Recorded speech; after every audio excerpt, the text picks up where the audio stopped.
হ্যাঁ, অনেক সুন্দর লাগছে।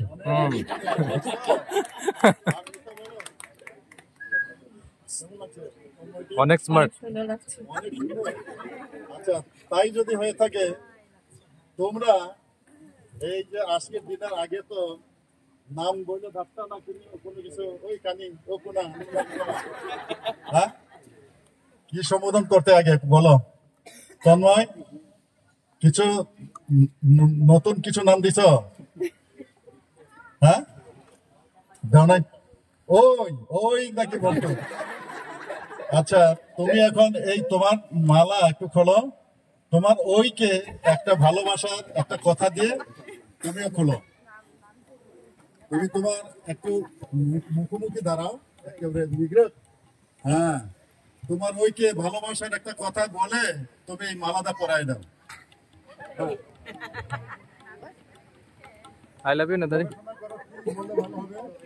আমি তোমাকে অনেক ভালোবাসি। সুন্দর। আচ্ছা, এখন তুমিও তোমার ভালোবাসার কথা গবেষণা করে বার করতে হবে না? as usual তুমি যা ব্যবহার করতে, একটা কথা বলে তুমি মালাটা পরাই দাও। আমি তোমাকে অনেক ভালোবাসি। হাতের তালি। একটু আজকের এই দিনে আমরা তাদের এই স্বীকৃতি দানের জন্যই, একটু উৎসাহ দেওয়ার জন্যই আমি এখানে এই অনুষ্ঠানটা রাখি। আপাতত আজকে তন্ময় এবং মিতার জীবনের এই যে ভালোবাসা আদান প্রদান কথাবার্তা যে শুরু হলো, এটা যেন জীবনের শেষ পর্যন্ত থাকে। যে প্রতিজ্ঞা করেছে এই প্রতিজ্ঞা কিন্তু কঠিন, আর এই কঠিন এই প্রতিজ্ঞাকে রক্ষা করার জন্য তাদেরকে সব সময় মনে রাখতে হবে যে তারা একে অপরের প্রতি প্রতিজ্ঞাবদ্ধ। আমি মালা পরিয়ে দেওয়ার সময় বলেছিলাম যে প্রেম রজ্জু দ্বারাই তোমরা পরস্পরের সহিত আবদ্ধ হও এবং একে অপরের ভার বহন করো বলেছিলাম।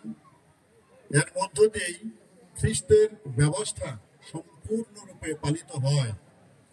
তারপরে যখন এটা হয় তখনই ঈশ্বরের